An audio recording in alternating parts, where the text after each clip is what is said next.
What's up, guys? Here are my predictions for UFC 230 happening this Saturday. This card is actually not that bad. There's some fun fights on this card, some good matchups. I know what we expected from the card. John Jones, we all expected him to be on the card. We all expected Nate Diaz and Poirier to be on the card still. Luke Rockhold to fight Weidman, and some other fights. But it's a decent card. We got guys like Shane Burgos on the Fight Pass, prospect in the featherweight division. I highly recommend watching his fight. Matt Frevola versus Lando Venata is going to be a fun fight. Brian Kelleher versus Montel Jackson is a great fight. But we're going to start with Sijara Eubanks versus Roxanne Modafferi. Now, this is a rematch. They fought in the Ultimate Fighter where Sijara Eubanks won by unanimous decision. I believe she won every single round. Now, if I'm going to cut to the chase, I believe a similar thing is going to happen in this fight. Because they are both grapplers.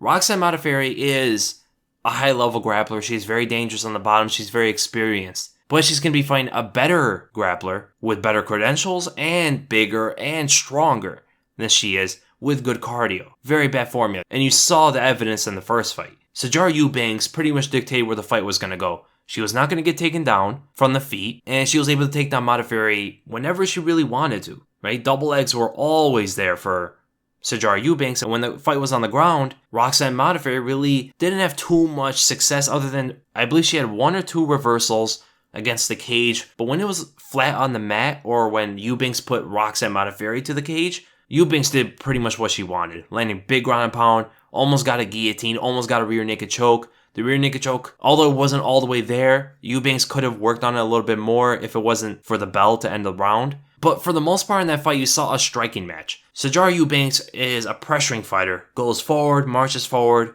lands big shots, and has legitimate knockout power. She has a good 1-2-3, jab, straight left hook, very good right straight, a pretty good jab, and she has a very good ability to move in with her feet first, throws the jab, and right away, almost every single time, pulls back on counters, right? Because when she moves in her feet, opponents automatically want to throw a shot to intercept. This is exactly what Modafferi was doing. Because her jab is a little bit delayed afterward. It's not like move in and jab. It's move in, left foot goes forward, right foot goes forward, and then jab, right? They want to strike at her before her jab comes out. So she throws a jab, gets in there first, pulls on the reaction on the counter shot, and then comes in with the right hand on the retraction of their punch. And she has good body kicks, and she has a very powerful high kick. Roxanne Modafferi is pretty good with overall striking. I believe she is overall the more technical striker. She has more weapons with her striking, and she's a little bit faster, I would say. Eubanks is pretty much like a tank. She'll take shots and move forward and land her own. She'll take one to land one, and she's going to win those exchanges. And like we saw in the first fight, Modafferi did not have a good time with the pressure. I mean, she looked lost with her footwork sometimes, and was getting trapped to the cage a little bit too much. So my prediction for this fight, I'm going to go with Sijara Eubanks. I'm going to go by a decision. I see a very similar fight to their first fight, but at the end of the day, Sijara Eubanks is only 3-2 professionally. She's actually 6-2 if you count her Ultimate Fighter fights. She is very new to MMA, right? And in her Lauren Murphy fight, which was her last fight, she looked better in that fight than she did in the Ultimate Fighter. She is progressing. Roxanne Modafferi is the pioneer of women's MMA. She's been around for a long time and fought the who's who. And yes, she has progressed greatly, and she is one of the better fighters in this division. When does it come where the old dog can't learn new tricks anymore? It's going to be coming soon. That's what I believe. Eubanks was better in their first fight in almost every area, and I believe the rate of her progression is faster than Modafferi's. So I believe Eubanks is going to be even better in this fight than Modafferi will be. So then we move on to starting the main card, Derrick Brunson versus Israel Adesanya. The wrestler versus the kickboxer. Now this fight is very stellar, very much anticipated because of people wondering just how good is Israel Adesanya? Is he the next star? Is he the nightmare matchup for Robert Whittaker? How does he do against a wrestler? That question is going to be answered in this fight because this is by far not just the best fighter he's ever fought, but the best wrestler by a long shot he has ever fought before. If he can stop Derrick Brunson's takedowns, he's a problem. He's a problem for everybody. This fight is going to answer a lot of questions about Israel Adesanya.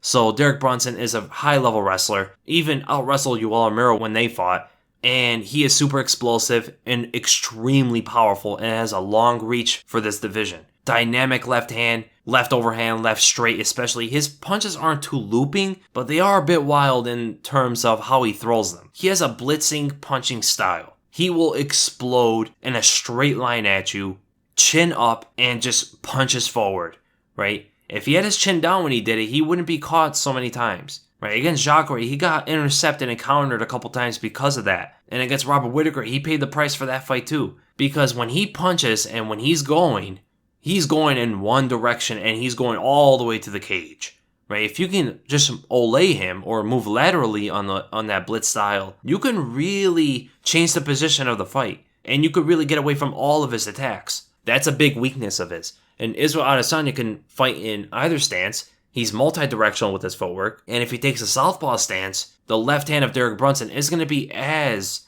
effective. And Adesanya can use more jabs on Brunson because of the barrier, which is the lead hand of Brunson, is going to be there to really counter that jab. Brunson, there's a thing about him as well. Sometimes he will charge in too early, like he did against Robert Whittaker, and he gets caught. Sometimes he'll do it too late or never does it, like against Anderson Silva, which is a fight that was much closer than it should have been, especially at this stage of Silva's career. That's going to be a big thing about this fight, a big factor. When is Brunson going to commit?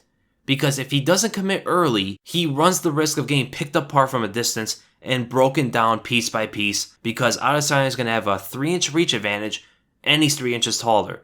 This is the longest guy he's ever fought. That's a problem because Derek Brunson usually has the reach to match his opponents or even has a longer reach than most of his opponents. And that's why that left hand catches people by surprise of how long and how fast he gets in there. He's going to have to cover a little bit more distance to land those shots this time. And his footwork isn't as fast as Adesanya's is. So is he going to stay out there and look for his timing and just get picked apart by jabs, front kicks, right high kicks, anything from a distance from Adesanya when he doesn't really extend himself too much? Because Adesanya never really puts himself in danger. But is he going to explode early and run the risk of Adesanya moving out around him and changing the position, getting Brunson closer to the cage?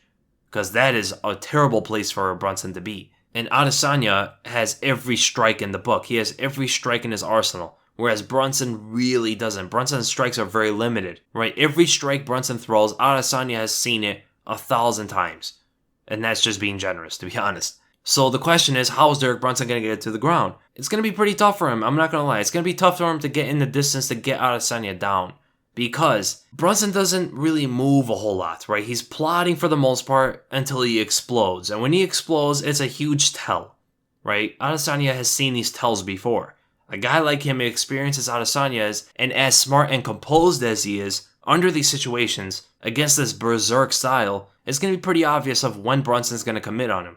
And the reason why that makes it hard for Brunson to get it to the ground is the way he sets up takedowns is behind that blitz. Behind that long stretch combination with his hands, with his chin up, and just rushing the opponent. He'll throw those punches from a distance and then transition for the takedown. The biggest problem with that is it's all in a straight line. If you sidestep and get off the line of his punching combination, you also pretty much evade his takedowns. That makes it a lot harder for Brunson to get those takedowns on a guy like Adesanya. And Adesanya isn't going to be a guy to pressure Brunson and overcommit where Brunson can counter him with double legs. Brunson's going to have to really reach in for those double legs. And it's going to be hard against a guy like Adesanya. So my prediction for this fight, I'm going to go with Israel Adesanya. And I'm going to go by a second round TKO.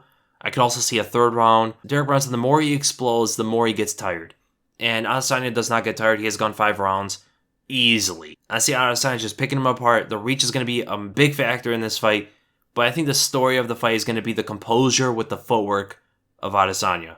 And then we go to David Branch versus Jared Cannonier. This is an interesting fight where Jared Cannonier is coming into this fight on short notice, where David Branch was supposed to be fighting Jacare. So Jared Cannonier was supposed to fight 2 weeks after this one, but he's going to have to make middleweight a little bit sooner, which could affect him. He has fought at light heavyweight pretty much his entire career. So you have David Branch, high-level BJJ artist with good boxing. Extremely long for the division. I believe he has the longest reach in the entire division, 81 inches. And he's very good at using the reach with his right hand especially. He has a long stance, very good balance, never gets out of position with his punches. He's very good at pawing out with the jab, and it always looks like he's going to throw the right hand at some point. And it keeps opponents guessing, right? He chases them down sometimes like he did against Luke Rockhold, and he continuously shows that right hand. It's right there next to his face, and it's almost looked like he's cocking it the entire time. And sometimes he throws it quick, but sometimes it takes a while for him to throw that punch. He's always pawing out with the jab, measuring distance.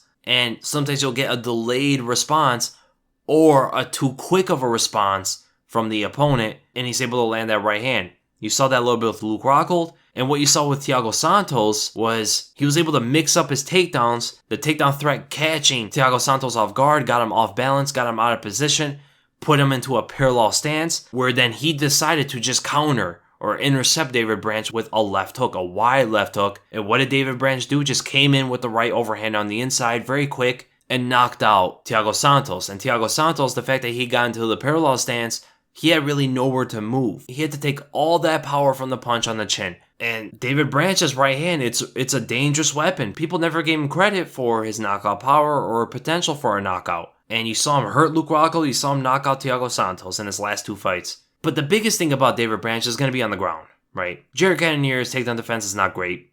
He's not the best BJJ artist. Now, he is pretty good at defending and surviving on the ground, but we've seen him get taken down by Cutelaba in the clinch easily, trips and throws, and that's what David Branch really will try to look for. Get into the clinch, trip out Cannonier, get it to the ground, uses his BJJ, uses his pressure, doesn't really risk a whole lot, and sometimes people will find that a little bit boring, but I believe he'll try to use the tripod, put heavy top pressure on Cannonier to pass through, and eventually, I believe, will try to get into the rear naked choke. Or you could see David Branch just riding out to a decision. The biggest thing for Cannonier is he has a very dangerous right overhand. He's very fast, and he has a right overhand and a left hook especially. Pretty wild shots, though. And he puts a lot of momentum into his shots, which does have a lot of power, but it risks him getting knocked out by counter shots like you saw against Dominic Reyes. And he gets himself out of position when he does that. It's a lot more dangerous against David Branch than it was against a guy like Dominic Reyes because David Branch, he covers a lot more ground moving forward than he does moving backwards. And Cannonier, he could time that. He could throw in a jab, get Branch move back a little bit closer to the cage, and Cannonier potentially try to intercept him or land that right hand over the top because Cannonier is very fast moving forward. And Branch doesn't use a whole lot of lateral movement. So he can potentially be in danger for that right overhand. But at the end of the day, I'm going to go with David Branch. I'm actually going to go by a decision. I see his boxing being a little bit too technical. His reach is there. It's going to give Cannonier a little bit of a problem.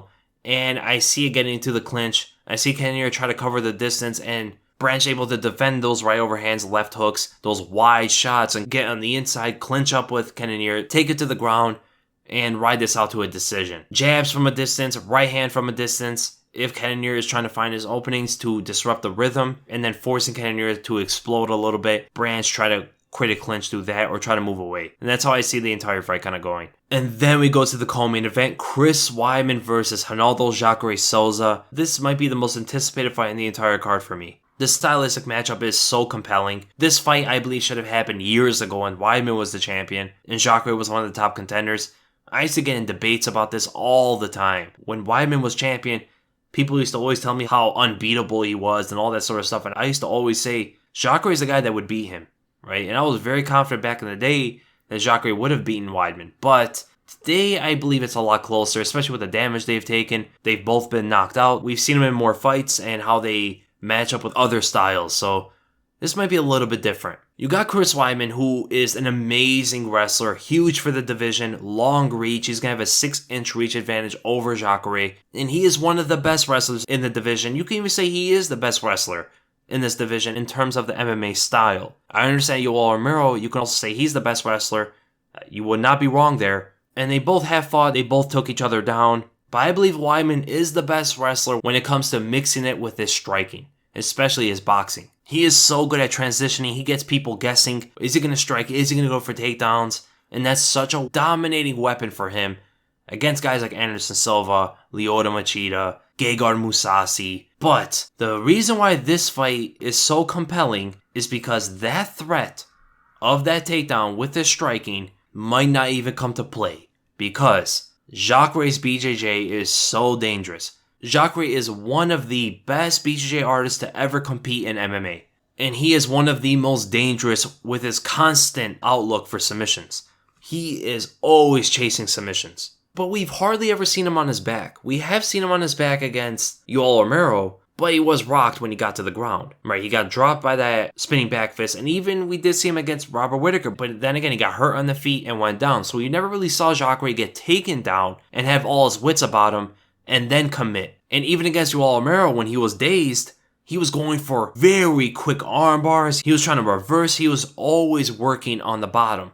And against a guy like Romero, where nobody's able to do that to him, it was pretty scary, and it could play a factor against a guy like Weidman. So will Weidman take Jacare down? That's the biggest question. Nobody knows. We will find out in the fight. Is he willing to challenge Jacare on the ground? That's the biggest thing. Is he that confident in his wrestling in BJJ? That's the biggest interest for me in this entire fight. But it can also be nullified. Weidman might not even try to go to the ground, might want to use his wrestling as a defense because Jacare's takedowns are also a threat. Jacare has excellent takedowns, powerful takedowns. Double legs are super explosive.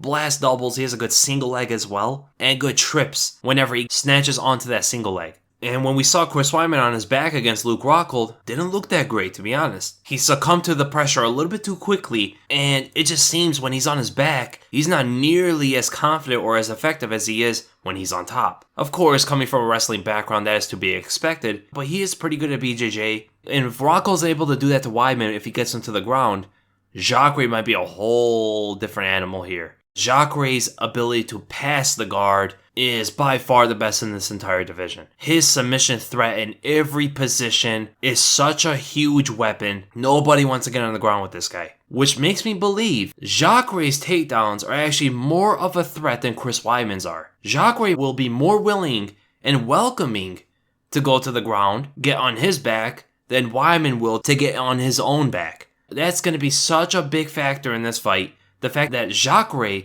actually has that takedown threat against Weidman. Now, how does this go on the feet? Weidman has an excellent boxing game, good round kicks, very good jab, left hook especially. I see him throwing a couple left hooks in there, but I also see him throwing a lot of 1-2s, especially with the reach advantage. Right, good peppering shots. He isn't as powerful as Jacare, but his volume is there, and he continuously commits with shots from a distance and retracts them. Jacare, on the other hand, doesn't have as many weapons. He has a good right overhand, right hook, left hook, and right round kick. Pretty much it, to be honest. Those are the only real strikes he throws with commitment. And when he throws strikes, he commits in almost all of them. His right overhand is his money punch. That's the punch he always tries to land on opponents, and it's extremely powerful. Moving backwards, moving forward, counter, intercepting, or engaging. That right overhand is always there. Now, there's a huge thing coming into this fight. When you look at Chris Weidman's record, Chris Weidman has fought one orthodox fighter since 2012 when he fought Mark Munoz. After that Mark Munoz fight, he fought one orthodox fighter, Gegard Mousasi. Now, when he fought Kelvin Gastelum, when he fought Yoel Romero, when he fought Luke Rockhold, when he fought Lyoto Machida, Vitor Belfort, Anderson Silva twice, he was always a lot more effective with his footwork, with his directions, with his decisions. Even in the Romero fight, he had success with those kicks, right? He was winning a lot of the stand-up exchanges before the flying knee with those round kicks to the body, right? Opposite stances, he always chases the outside foot to throw the right round kick. And what did he do to all those southpaw fighters? He always chased the outside foot. He always moved to his left the entire time. And why does he do that? He's getting away from their power hand, right? If they decide to throw their power hand, their left hand, he's already moving away from it, right? And it's going to take a longer time for that punch to get to him before his right hand gets to his opponent, because when he's moving out that direction, they have to constantly move their foot, move their stance, face Chris Weidman, and their punch is going to have to follow him. They're going to have to chase him down. Where his right hand, he's already moving into the opponent, and he can throw on the inside because of the outside foot. Shorter distance to travel, and he has a long reach as it is. He doesn't have that luxury against an orthodox fighter. And now, when people say southpaw fighters have an advantage over orthodox fighters, what do they mean? That all comes from there's more orthodox right-handed fighters than there are southpaw fighters or left-handed fighters. So they have an advantage of facing them constantly in sparring and training and competition. And in a unique way, Weidman has the opposite advantage. He has an advantage over southpaw fighters because he usually fights southpaw fighters. And when he fights an orthodox fighter like Gegard Mousasi, he had a bit of trouble there. He seemed a lot more uncomfortable with his footwork. What was he doing in that fight rather than what he was doing to all the southpaw fighters? He started to move in and out.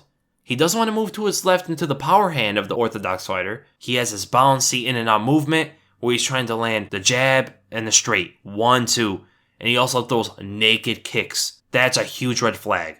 If he throws a naked round kick, which are not fast, Jacare, I believe, has speed advantage with his punches. He will land that right overhand over the top. And if Weidman decides to move in with the 1-2, and what he usually does is he moves in with a wide stance, throws the jab, and then throws a straight and doesn't move any more forward for the straight, right? All the distance covered is with that initial step in. There's a risk there. Jacare could potentially land that right overhand. If he slips on the straight, gets his head on the outside, Weidman planted himself. Right overhand, right over the top, could drop Weidman.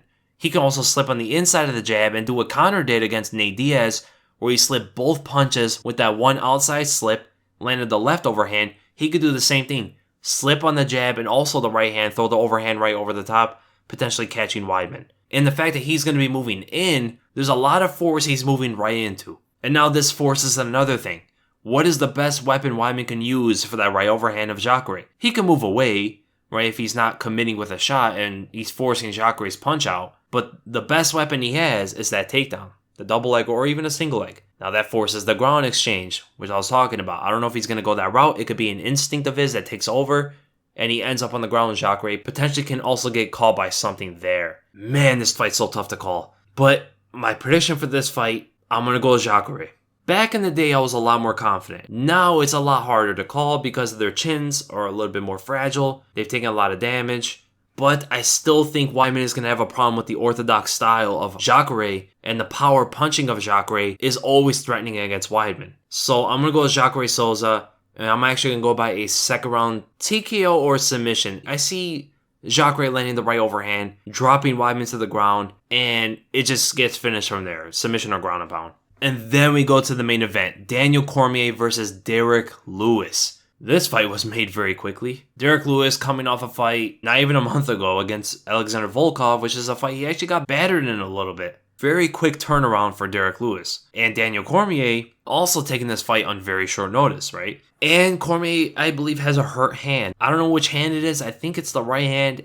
So that's going to play a factor in this fight. Now, what do we know about these two guys? Daniel Cormier is one of the best wrestlers in the UFC, one of the most credentialed wrestlers in the UFC. He has a good single leg, especially a very good high crotch. He works very well with that single leg. Very, very well. And against a guy like Derrick Lewis, who is as big as he is, it's a lot better to go for the single leg than it is to go for the double leg, because when you go for the double leg, you allow the bigger guy to explode a little bit more, use his strength a little bit more, because you're not ultimately getting him completely off balance. With the single leg, you're lifting the one leg up, they are off balance. When a bigger guy has no balance or no ground under him, it's going to be a pretty hard fall for them. And with that single leg, they're not able to use as much of their strength because, again, they don't have both their feet under them. Daniel Cormier also has a way better BJJ game, a way better ground game. Everything on the ground he has over Derrick Lewis. Let's not beat around the bush. If he gets to the ground, Cormier is just going to have his way with Derrick Lewis. Let's be honest here. The biggest battle is going to be on the feet and how he gets that takedown. Cormier is very fast. He's going to have a speed advantage in this fight. His hand speed is also an advantage. He's able to enter distance very well. Now he has put on a little bit more weight.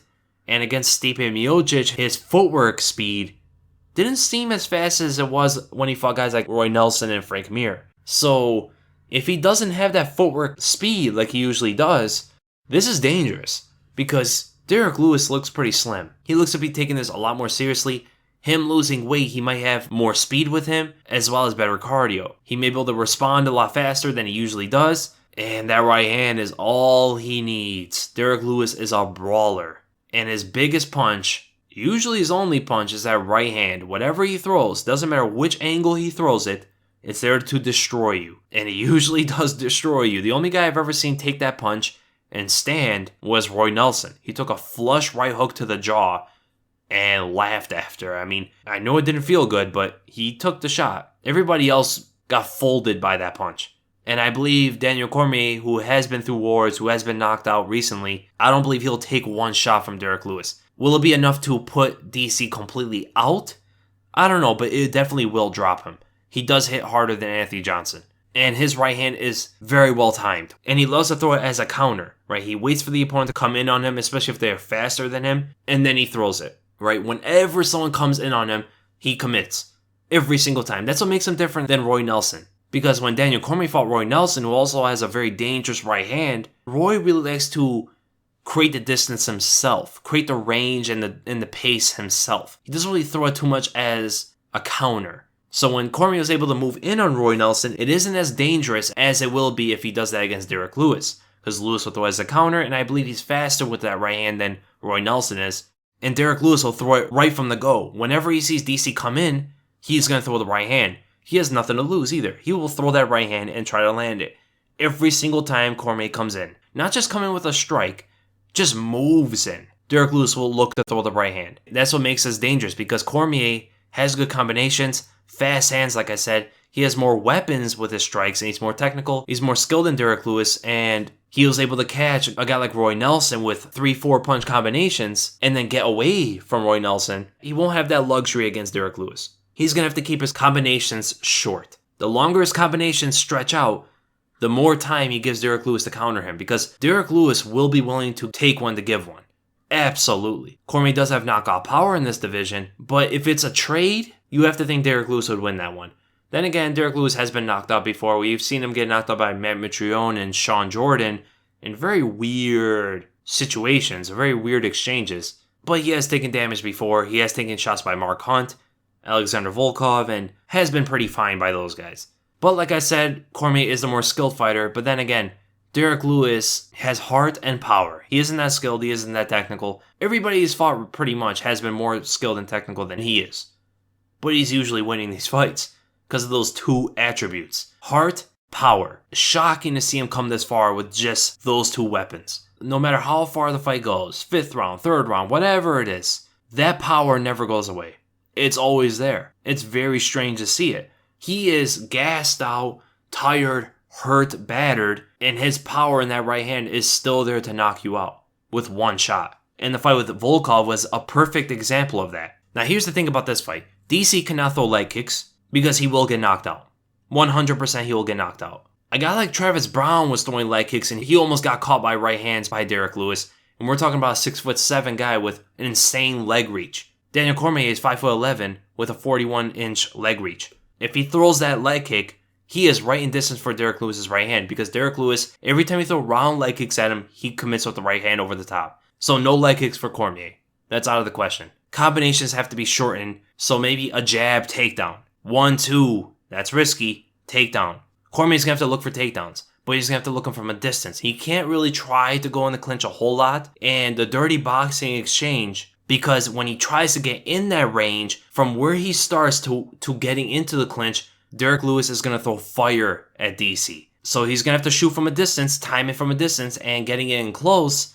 If he tries a dirty box with Derrick Lewis, he might get knocked out. Derrick Lewis is going to throw the hammers at him, right? You saw him against Marcin Tybura where they were in a very short range. Even in that very short range, Lewis has the power to drop Tybura with one flush right hand. He will try to power out the position. He's going to be stronger than DC and throw right and left hands until DC's not there anymore. So my prediction for this fight, you have to go with Daniel Cormier, right? I have to go with Daniel Cormier. The more skilled guy, the more technical guy. But here's the thing. As an analyst, it's very hard to analyze power and heart to win fights. It's hard because you're always looking at technique and skills, right? The more technical and the more skilled a fighter is, you usually side with them. When you're banking on a guy like Derrick Lewis to win over a guy like Daniel Cormier, who's one of the best fighters of all time, a brawler in Derrick Lewis, you're banking on that right hand to land at some point. What you're banking then on is for Daniel Cormier to make a big mistake on the feet, which absolutely can happen. This is MMA. Cormier can absolutely make a big mistake on the feet. I don't think he is. I think he's too smart to do that. He has a hurt hand as well. So I see him going for takedowns from a distance, try to shoot in from a distance, shoot single legs, take it to the ground, try to get submission from there. So I see DC winning by a 2nd or 3rd round submission due to rear naked choke. And then let's look at the betting odds really quick. See what's interesting here. See if there's any huge underdog that shouldn't be an underdog. Like in the last card with Don Maj versus T. Edwards. I warned you guys about that one. I mean, that was way too big of an underdog for two newcomers that have almost no experience in the sport. I mean, one fought in the Contender Series, but still not enough to be like a 5-1 underdog for the other guy. Matt Frivola is a plus 225, so he's like a He's like a 2-1 underdog. He is not out of that fight. I know a lot of people are very high on Lando Venata, especially since he came to the UFC and fought Tony Ferguson. This is a tough fight for him. So that's a fight to keep your eye on. Ben Saunders is almost a 5-1 underdog. I do see Good winning the fight, but that's a big underdog, man. I don't know about that much. Shaman Moraes is almost a 3-1 underdog against Julio Arce. That's a tough fight to call. That's a very even fight in my eyes. I mean, Shaman Moraes, people don't know too much about him, but he fought Zabit Magomedsharipov and did pretty well with him for the most part. And Moraes is very good on the ground, and he has excellent Muay Thai. So that's one to keep your eye on as well. Jared Cannonier is a plus 300 underdog. I don't think he's that big of an underdog, to be honest. I can see him landing a big shot on Branch and ending the night early. I think Jacare is going to beat Weidman, but it's a close fight. I see it more of a pick'em fight. And Derrick Lewis, I mean, Derrick Lewis being like a 5-1 underdog. Anything can happen in MMA, and especially the heavyweight division. I mean, I see Cormier dominating the fight, but one mistake and it's all over. And for some reason, my gut feeling gives Derrick Lewis a big chance of winning. I don't know what it is. Maybe the momentum, maybe it's like his time, if you believe in that sort of thing. You know, you believe it's someone's time and they just have to win the fight. This might be one of those. And he's a big underdog, so what can you really lose out of that? So those are my predictions, guys. I hope you guys enjoyed the video, and if you did, make sure you give it a thumbs up. And if you enjoy my content, make sure to subscribe. My next video, I'm going to come out with my podcast. I apologize for it coming out this late. I have a lot of things going on right now, but I will have that out tomorrow for you guys, so be lookout for that. And I wanted to get this out before because it's a little bit more relevant, and I want to get this out a little bit earlier than usual for this card. So again, thank you guys so much for watching, and I'll see you in the next video.